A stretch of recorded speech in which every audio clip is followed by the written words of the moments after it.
China is building a $20 billion particle collider, and it has the United States deeply unsettled. We're talking about a machine buried 100 meters underground, stretching 62 miles in circumference. To put that in perspective, that's long enough to wrap around the entire Washington, D.C. beltway more than 4 times. You heard that right, 4 times around one of the most heavily trafficked highways in America, all underground, all precision engineered to the width of a human hair. This is the Circular Electron Positron Collider, the CEPC, and it isn't just the biggest physics experiment ever attempted. It is a declaration, a signal to the world about who intends to own the frontier of human knowledge for the next 100 years. And to understand why that has Washington on edge, you first need to understand what this machine actually is and what it's hunting for. What exactly is the CEPC? Before you can understand why this machine has governments nervous, you need to understand what it actually is. The CEPC, the Circular Electron Positron Collider, is a proposed underground particle accelerator stretching 62 miles in a perfect ring, buried 300 feet beneath the surface of the Earth. To give you a sense of what that means physically, the Large Hadron Collider at CERN, the machine that already holds the title of the most powerful accelerator ever built, the machine that shook the scientific world when it confirmed the existence of the Higgs boson in 2012, that machine is 17 miles around. The CEPC would be nearly 4 times that size. You heard that right. Nearly 4 times the size of the greatest physics instrument humanity has ever constructed. But here's what makes this more than just a bigger version of something we've already seen. The CEPC isn't designed to simply smash particles together with brute force. It's designed to do something far more precise and, in many ways, far more dangerous to the existing order of physics. It's designed to be a Higgs factory. That word factory is deliberate. The LHC discovered the Higgs boson. It found it, confirmed it existed, and the world celebrated. But discovering a particle and truly understanding a particle are 2 completely different things. Think of it this way. Finding the Higgs boson was like spotting a new species of animal in the wild for the first time. What the CEPC intends to do is bring that animal into a laboratory, study every cell in its body, and map its entire biology. Over a 10-year run, the CEPC is designed to produce approximately 2.6 million Higgs bosons under controlled conditions, far cleaner and far more precise than anything the LHC could ever manage. And it is that precision, that obsessive, surgical level of detail, that makes physicists around the world hold their breath. Because when you study the Higgs boson that closely, you stop confirming what you already know. You start finding what doesn't fit. And what doesn't fit could change everything. But to understand why finding something that doesn't fit is the whole point, you first need to understand the rule book that this machine was built to break, the standard model, and what lies beyond. Here's something most people never get told. Physics, at its deepest level, runs on a rule book. Scientists call it the standard model, and it is, without question, the most successful scientific theory ever written.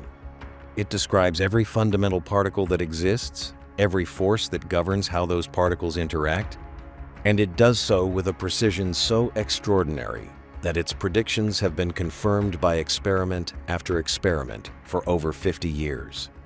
If you want to understand why atoms hold together, why light behaves the way it does, why matter exists at all, the standard model gives you the answer. But here's the thing nobody tells you at the beginning. The standard model is also, quietly, a disaster. Not because it's wrong, it's right about almost everything. The disaster is what it can't explain. It has no answer for dark matter, the invisible substance that makes up roughly 27% of the entire universe. It cannot account for gravity at the quantum level. It offers no explanation for why the universe contains more matter than antimatter, when by all rights, both should have been created in equal amounts at the Big Bang, annihilated each other, and left behind nothing at all. The fact that you exist, that anything exists, is something the standard model simply cannot explain. For decades, physicists have known these cracks were there. And for decades, You've lived in a world where the most fundamental questions about reality have gone unanswered, not because scientists stopped looking, but because they haven't yet had a tool precise enough to find the answers. That moment may be approaching, because the Higgs boson isn't just another particle on the list. It is the keystone of the entire Standard Model, the particle that gives all other particles their mass, the discovery that completed the theory. But physicists believe it is also the most likely place where the cracks will finally show. Because the Higgs interacts with almost everything, any deviation in how it behaves, any measurement that doesn't match what the Standard Model predicts, is a signal. A signal that something else is out there, a new particle, a new force, a new layer of reality, hiding beneath everything we thought we understood. And the CEPC is designed to find that signal, to hunt it with a precision so extreme that if something is hiding inside the Higgs boson's behavior, however small, however subtle, this machine is designed to see it. But building a machine capable of that level of precision isn't just a scientific challenge. It is one of the most brutal engineering problems ever attempted by human beings. The engineering mountain. Now here's where things get truly staggering. Because wanting to build the world's most precise particle detector is one thing, actually building it is something else entirely. And when you start pulling back the curtain on what the CEPC physically requires, you begin to realize that this project isn't just a scientific moonshot. It is one of the most demanding engineering undertakings in human history. Start with the tunnel itself. 62 miles of underground ring, bored through bedrock with a precision that would make a Swiss watchmaker nervous. The tunnel can't wander. It can't dip or rise unpredictably. The particles traveling inside it move at speeds approaching the speed of light, and even the slightest deviation in the path, we're talking fractions of a millimeter, can throw the entire beam off course. China must essentially carve a perfect circle into the Earth, across a distance longer than a marathon course, and then do it 300 feet down in stable geological conditions, accounting for seismic activity, groundwater, and the natural movement of the Earth's crust. But the tunnel is just the beginning. Inside that tunnel, the CEPC will require thousands upon thousands of superconducting magnets. The booster ring alone calls for approximately 15,000 dipole magnets, each one responsible for bending and steering particle beams with extraordinary precision. These aren't ordinary magnets. To function, they must be cooled to temperatures colder than deep outer space. We're talking about -456 degrees Fahrenheit. You heard that right. Colder than the void between galaxies. Achieving that temperature across an entire 62-mile ring requires one of the largest cryogenic cooling systems ever assembled. Miles upon miles of insulated piping, industrial refrigeration plants, and fail-safe systems to ensure that if even one section of the cooling chain breaks down, the entire machine doesn't catastrophically fail. Then there's the vacuum problem. The beam pipes running through the heart of the CEPC must be evacuated to a level of emptiness that rivals the vacuum of outer space itself. Why? Because if even a single stray air molecule gets in the way of a beam traveling at near light speed, the collision scatters the beam, and the measurement is ruined. Maintaining that level of vacuum across 62 miles of pipe continuously, for years of operation, is an industrial challenge that pushes the absolute boundary of what manufacturing can currently achieve. And then come the radio frequency cavities, the components responsible for pumping energy back into the particle beams. As electrons travel in a circle at near light speeds, they bleed energy in the form of radiation. The RF cavities must replenish that energy continuously, perfectly, thousands of times per second. The CEPC will require hundreds of these superconducting cavities, each one precision manufactured from ultra-pure niobium and cooled to cryogenic temperatures, each one tuned with a level of exactness that has no parallel in everyday engineering. Here is what makes all of this matter far beyond physics. Every single system the CEPC demands, the magnet manufacturing, the cryogenics, the vacuum technology, the precision tunneling, the RF cavities. Each one is a frontier industrial capability in its own right. Mastering them doesn't just build a collider, it builds an entirely new tier of national technological capacity.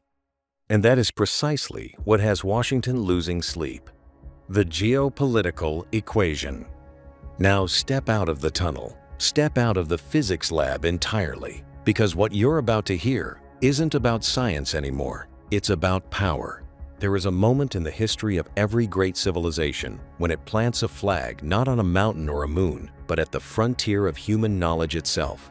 For 70 years, that flag belonged to the West. CERN, built in the heart of Europe, became the undisputed center of gravity for the world's greatest scientific minds. It attracted talent, generated breakthroughs, and carried with it something that no military budget can buy: the quiet, unshakable credibility of being the place where humanity's deepest questions get answered. China is trying to take that flag, and the most alarming part, it isn't starting from scratch. But before you understand where China is going, you need to understand the wound that never fully healed on the American side. Because there is a ghost buried under the Texas prairie that still haunts every conversation about particle physics in Washington. Its name was the Superconducting Super Collider. And it was America's CEPC before America walked away from it. In 1987, President Reagan gave the green light to build the most powerful particle accelerator the world had ever seen. A 54-mile ring to be tunneled beneath Waxahachie, Texas, with collision energies 3 times greater than anything that existed. It was going to be America's declaration that it owned the frontier of physics for a generation. Construction began. 14 miles of tunnel were bored into the Texas earth. $2 billion were spent. And then, in October of 1993, Congress canceled it. Not because the science was wrong, not because the engineering had failed, but because the budget had ballooned and the political will had collapsed. The physicists who worked on it described it as a tragedy. Some said they had to see doctors. One called it, and this will stay with you, the biggest project he'd ever built and the biggest letdown of his life. But here's what that cancellation actually cost America.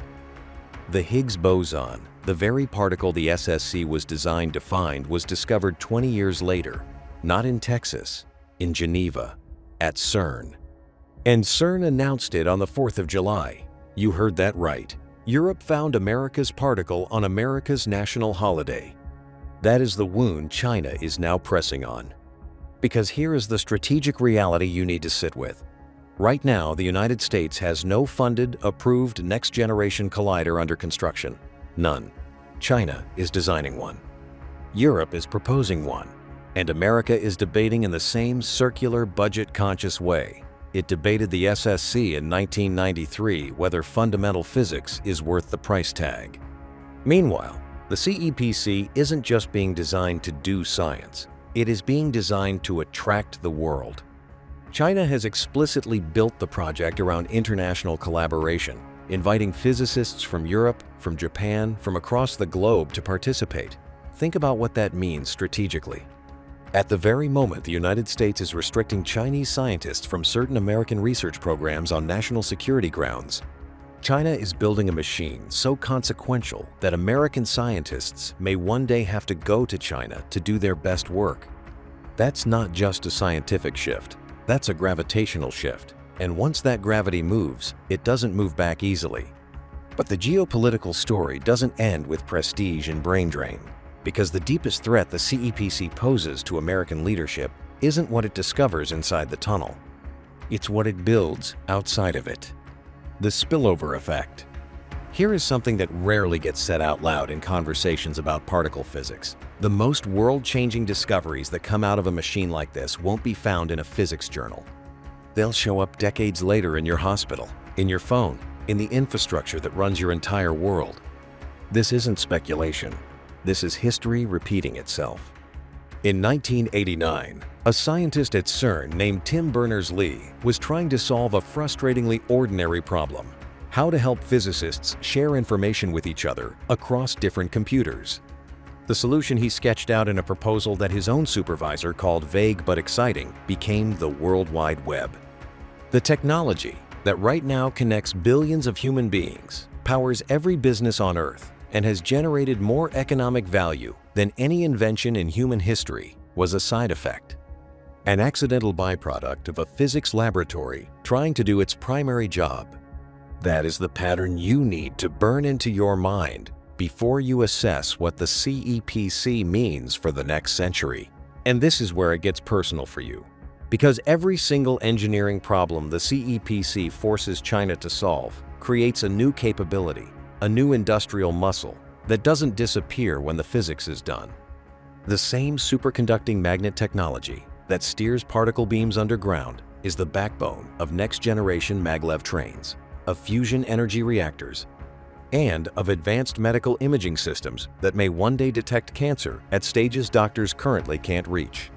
China won't just have studied this technology, it will have manufactured it by the thousands, debugged it across 62 miles of tunnel, and built an entire domestic industrial supply chain around it. But that's not all that migrates out of this machine. The precision tolerances demanded by the CEPC push manufacturing into territory that feeds directly into semiconductor fabrication, the same cutting-edge production techniques that determine who leads in chips, in aerospace, in every advanced industry that will define the next economy. And the large-scale cryogenic systems required to keep this machine running are a direct blueprint for the quantum computing infrastructure the world will eventually need. The nation that masters this at scale for particle physics is the same nation best positioned when quantum computing stops being a laboratory curiosity and becomes a strategic necessity. None of this is accidental. China knows exactly what it is doing. A nation doesn't commit to the engineering demands of a machine like the CEPC and walk away with only physics papers. It walks away with a generation of engineers who have solved problems that have never been solved before and an industrial base permanently elevated by the attempt. The world's most powerful collider doesn't just accelerate particles, it accelerates nations. But the technology spillover is only half of the equation. Because the deepest strategic weapon the CEPC carries isn't built in a factory, it's built in a classroom, and it's already being loaded. The talent war. Here's something the budget spreadsheets never capture. Every great scientific machine creates an ecosystem, not just discoveries, but people. The graduate students, the engineers, the postdoctoral researchers who spend a decade of their lives building and running a machine like the CEPC don't disappear when the project ends. They become the senior scientists, the chief technology officers, and the innovation leaders of the next generation. And right now, China is about to plug an entire generation of its best minds into the most demanding scientific training ground ever built. China's domestic pipeline of science and engineering graduates is already the largest in the world by volume. The CEPC doesn't just add to that number, it upgrades the ceiling. It pulls the very best to the frontier, where the hardest problems live, and forges them into something no classroom can manufacture alone. And then there's the international dimension, and this is where it gets uncomfortable. The CEPC has been deliberately designed as a global collaboration open to physicists from Europe, Japan, and yes, even the United States. Think carefully about what that means. At the very moment geopolitical tensions are pushing the two countries apart, China is building a machine so significant that the world's best scientists may have no choice but to show up at its doorstep. Knowledge doesn't stay in academic journals. It embeds itself in you, in the problems you've solved, the techniques you've mastered, the colleagues you've built careers alongside. And once that gravitational pull takes hold, it doesn't reverse easily. But before you conclude that China has already won this race, there are real cracks in this plan that deserve an honest look. Because this machine, for all its ambition, is not without serious vulnerabilities. And the next part of this story is one that doesn't get told nearly enough. The counterarguments. Not everyone is convinced the CEPC is the unstoppable force it appears to be. The cost alone is sobering. $20 billion is the current figure, but megaprojects at this scale have a stubborn historical habit of doubling or tripling before they're done. And then, in late 2025, came a significant signal that stopped many observers cold. The CEPC was not included in China's next 5-year plan. The project's own director confirmed it, and while the team intends to resubmit in 2030, that pause matters deeply. A machine that takes 30 years to build requires 30 years of unbroken political will. And political will, even in a centralized state, is never guaranteed across leadership cycles. There's also the physics risk. The CEPC could run for a decade and find nothing unexpected, confirming what you already know rather than revealing what you don't. Precision measurements might simply validate the standard model rather than crack it open. And then what? But here's the honest truth that cuts through all of it. Even a China that tries and only partially succeeds still walks away with capabilities you cannot ignore. The engineers trained, the supply chains built, the manufacturing techniques mastered. None of that disappears if the physics comes up empty. The attempt itself is the threat. And right now, America still doesn't have a clear answer to it. Where does the US go from here? The options facing Washington are not comfortable ones. And the further you look at each of them, the more the walls close in. It could commit to a domestic next-generation collider, but that requires the kind of 30-year political will that collapsed in 1993 and has shown no serious signs of recovery. It could deepen its partnership with CERN's proposed future Circular Collider in Europe, but that means riding in the passenger seat on the project that will define the next era of physics. Or it could step back from the collider frontier entirely, concentrate on quantum computing and artificial intelligence, and accept whatever follows from that retreat. Each option carries a cost that compounds with time, and the longer the decision waits, the fewer good options remain. But here is what you need to understand about all three of those choices. None of them are really about particle physics. They are about something much larger and much older. Who controls the edge?